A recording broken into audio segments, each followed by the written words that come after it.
Nickel, bienvenue. Salut, Ça va? ça va, merci à toi. Ouais, on fait un peu semblant de se rencontrer, mais on a déjà une discussion juste avant, donc Ouais, c'est ça. c'est pour les coulisses du podcast. Donc je suis avec Fabio aujourd'hui, Fabio Penta, qui est l'un des directeurs de chez Onogia Façon, si je dis pas de bêtises, directeur c'est un grand mot, mais Ouais, directeur, c'est le terme quand directeur. même qu'on utilise, quoi. On est 3 associés Ouais. depuis 2021. Ouais. Et puis avant peut-être de parler d'Onogia Façon à proprement dit ou de ce que tu fais tous les jours, peut-être présente-moi juste en 2 secondes, comme ça ils peuvent comprendre qui t'es et puis d'où tu viens, ce que tu as fait comme parcours, puis ce que tu fais aujourd'hui. Alors moi, ça fait presque plus de 50 ans que j'habite dans la région, quoi, parce que mes parents sont venus là en 70, 71, 72. Et je suis un peu tombé dedans quand j'étais petit, parce que mon papa était chauffeur de camion pour la maison Hamel. Et puis à partir de 14 ans, j'allais faire les vendanges là-bas. J'ai déjà fait des vendanges auparavant, j'allais couper des raisins au domaine de Loujonais. Donc c'est devenu un petit peu une passion. J'ai fait un apprentissage de caviste chez Hamel. Après j'ai fait l'école supérieure d'œnologie, j'ai fait le brevet fédéral, j'ai terminé avec une maîtrise. Et j'ai fait 28 ans chez Hamel, quoi. Et puis maintenant, je vais commencer ma 13e année chez Onogia Façon. J'ai commencé mes 13e vendanges. Et ça, c'était un nouveau challenge super intéressant que j'ai pu rendre, quoi. Puis c'est quoi ton métier à proprement dit que tu fais? Bon, moi, j'ai eu la chance de tout faire, parce qu'en ayant passé par toute la filiale pratique, on va dire, moi, je suis allé dans les tonneaux, j'ai lavé les barriques, j'ai mis en bouteille, et puis maintenant, on est 3 associés, puis je suis mon guillemets œnologue, même si je n'ai pas le titre. Mais le but, c'est d'aller chez les producteurs et toujours de faire le meilleur possible avec le raisin qu'on nous propose, quoi. Donc ceux qui l'auraient pas compris, tu fais surtout du conseil en soi, puis tu produis aussi chez vous. Donc il y a vraiment 2 choses, tu as un peu de double casquette sur ça, où tu vas chez le producteur. Par exemple, quand tu travailles avec nous, tu viens chez nous et puis où on vient chez toi, puis tu nous conseilles surtout. Ouais, alors la société, elle a pas mal de facettes, hein. C'est peut-être un petit peu long à expliquer, mais effectivement, la base de notre métier, c'est de faire de la prestation de service. Ouais. Donc au départ, on est embouteilleur à façon, donc on va chez les gens mettre en bouteille pour tiers. Et puis depuis que moi j'ai commencé chez Onogia Façon, développer un petit peu le consulting. Donc maintenant, j'ai une grosse partie de mon métier où effectivement je vais chez les gens déguster selon les saisons, hein. Donc ça veut dire que des vendanges à Noël jusqu'à ce que les vins soient plus ou moins stabilisés au froid, c'est moi qui me déplace, je vais chez les producteurs, on goûte tous les vins toutes les semaines. Donc ça fait quand même pas mal de vins parce que moi je suis à peu près 40 caves. Ouais. Et à partir du mois de janvier, au début de l'année, là, c'est plutôt le producteur qui va venir chez nous pour qu'on déguste les différentes cuvées après le froid, voir si c'est nécessaire de faire des essais. On fait des essais de collage, voir si le vin accepte ou pas les différents produits qu'on pourrait mettre pour l'améliorer. Et puis après, ils reviennent une deuxième fois pour faire les assemblages de mise en bouteille et les finitions, quoi. Donc ça, c'est un petit peu mon quotidien du mois on va dire, depuis les vendanges jusqu'à fin mai. Et puis accessoirement, chez Onogia Façon, on fait de la méthode traditionnelle, on fait de la gasification, on fait de la distillation, on fait des jus de fruits, on fait du cidre, on fait pas mal de choses. Tout ce qui se fait avec un liquide.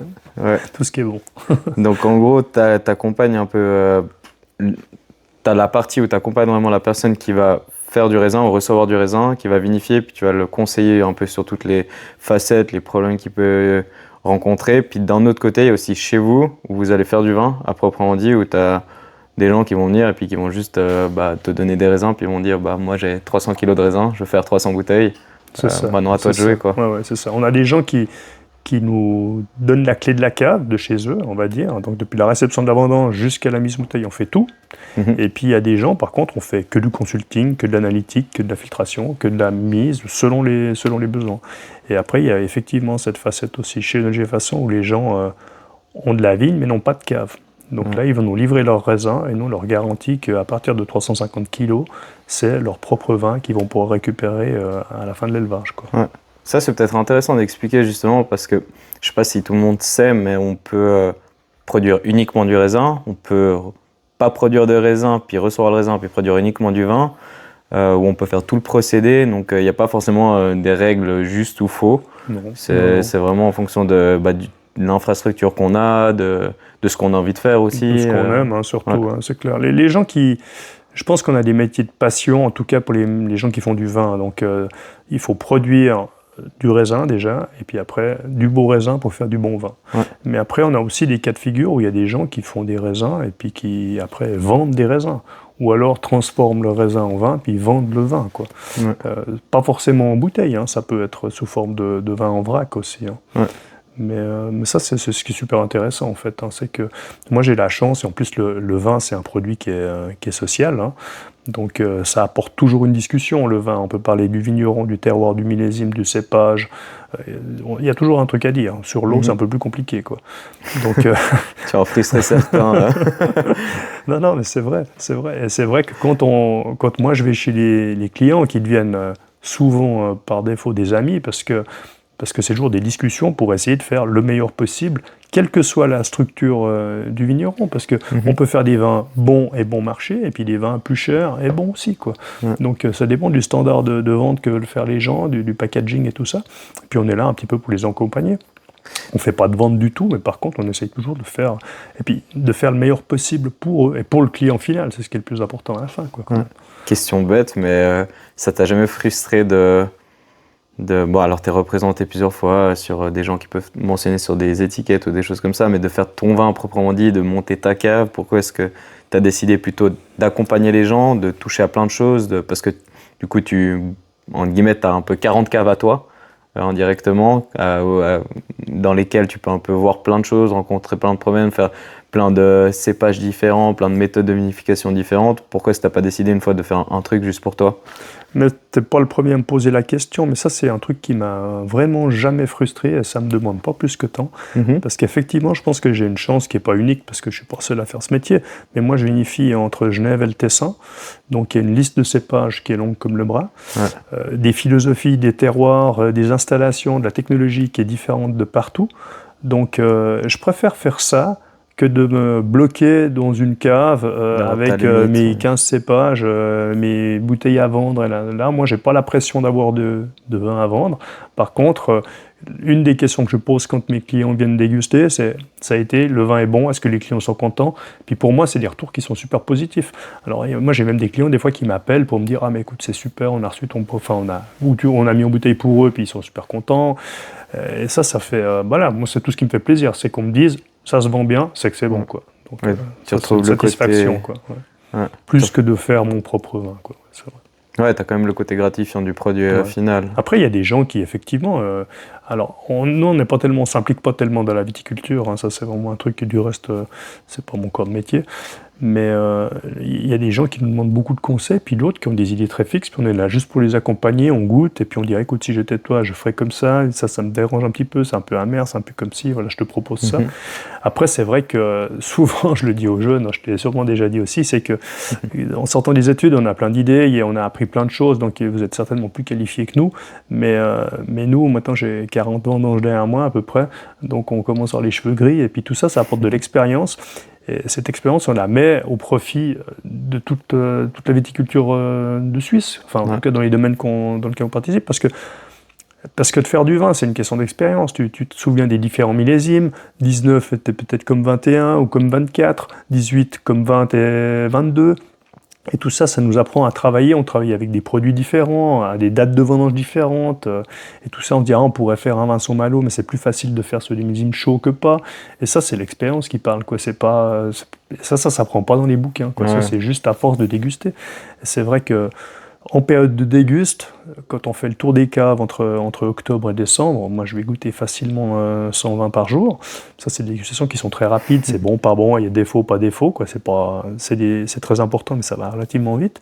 Et puis après, quand on fait nos essais de collage, c'est de nouveau des fois, moi j'essaie de me limiter à 2 clients par jour, un le matin, un l'après-midi, parce que c'est nouveau 100 à 120. Puis là, il faut être méga concentré, parce qu'on fait des essais avec des grammes par hecto, donc c'est rien du tout, mais il faut savoir quel est le meilleur verre sur les 3 que je vais proposer, quoi. Puis ça va définir le futur du vin, et puis ce qu'aura le consommateur dans son verre 2 mois plus tard, quoi. Ouais, à fond.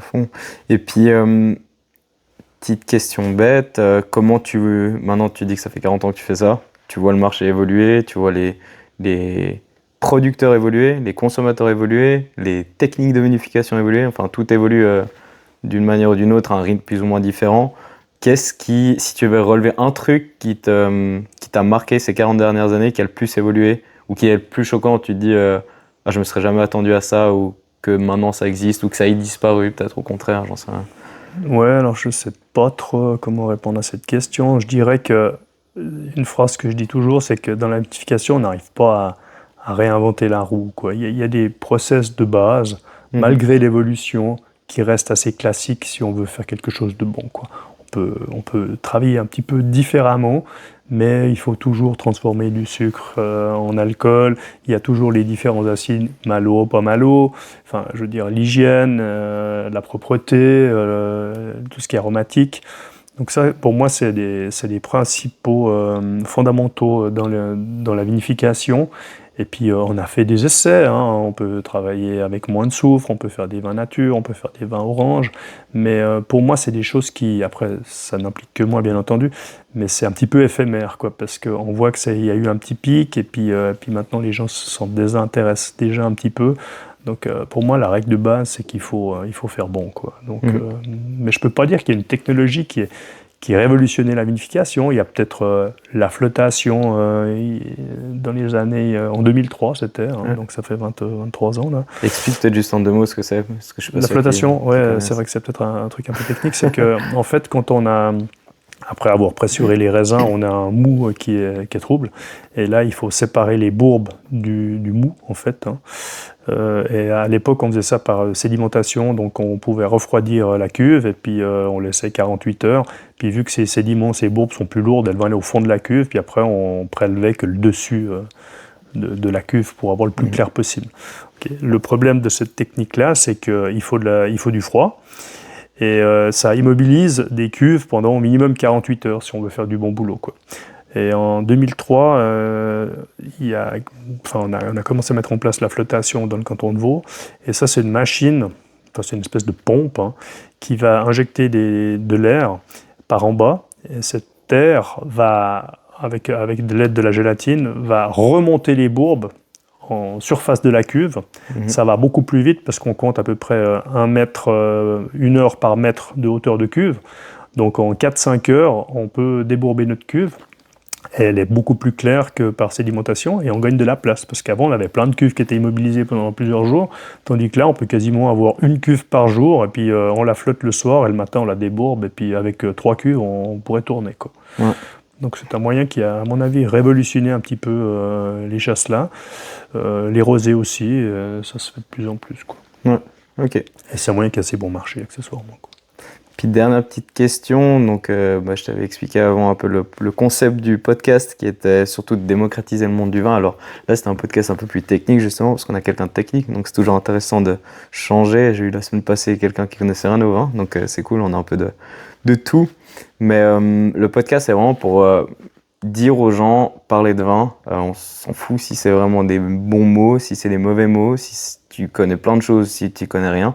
Si tu apprécies juste de parler du vin, bah fais-le. Si maintenant tu as quelqu'un en face de toi qui te dit ah mais moi j'y connais rien le vin, je suis au restaurant par exemple, monsieur qu'est-ce que vous voulez boire? Ah mais moi je connais rien au vin, mettez-moi juste un vin blanc où j'ai peur d'en parler. Qu'est-ce que tu dirais à cette personne-là? Ouais, alors je dirais qu'il faut rester assez cool. Et ce qui est important, parce que j'ai eu l'occasion de donner des fois des cours de dégustation, c'est que si moi je te dis que ça sent la fraise, toi, tu ne dois pas aller chercher la fraise dans ton vin, quoi. Chacun a son propre ressenti sur le vin, et peut-être que si moi je sens la fraise, toi tu vas sentir la framboise ou autre chose. Donc ce qui est important, c'est la dégustation que tu vas mémoriser en fait. Donc c'est important que tu aies tes propres termes. Donc après, c'est pas la peine de chercher des termes super techniques et super compliqués, quoi. Et le vin, c'est un produit social. C'est un produit qui rapproche. Ouais. Donc on doit pouvoir... À l'époque, dans le canton de Vaud, on avait le petit verre au doigt, on buvait un verre sur le bord du mur de vigne. C'était un petit truc comme ça, je sais pas, ils devaient faire un demi-déci, on se le passait. Et ça, c'était convivial. Et quand les gens ils buvaient un verre là-dedans, il y a personne qui expliquait que ça sentait le tilleul ou je sais pas quoi, tu vois. Alors maintenant, les verres deviennent de plus en plus gros, mais ils sont moins pratiques. Mais non, restez cool. Le vin, c'est un produit qui passe les années et qui va aussi bien aux jeunes qu'aux plus âgés. Et hier soir, je suis allé voir le match de l'Euro féminin à Genève. Ouais. Et quand on a pris le train à Alamand, il y avait 2 jeunes filles qui étaient assises sur les escaliers là, et elles buvaient une chopine de chasse là, quoi. Et j'ai dit à Julie, bah, ça c'est cool, parce qu'elle Classe. avait 19 ans. J'ai dit, bah, regarde, ça c'est l'avenir, tu vois, il faut pas croire qu'il n'y a plus personne qui boit. Ouais, Alors bon, voilà, quoi. bah, top. On finit sur ces belles paroles. La chopine de chasse là, hommage de la Suisse. Non, c'était pas la Suisse, c'était Ah oui, conversion, c'était le match c'était Portugal-Italie. Portugal-Italie, c'est Ouais, il juste. n'y avait plus de place pour la Suisse. Ouais, bon, bah, tant mieux, tant mieux. Bon, bah, cool, merci en tout cas d'être venu. Ben, merci pour l'invite. Et puis, t'es toujours le bienvenu sur le podcast. Une fois, tu veux revenir pour parler la même chose ou d'autres choses, peu importe. Avec plaisir, c'est sympa. Merci Yohan. Merci à toi. À bientôt.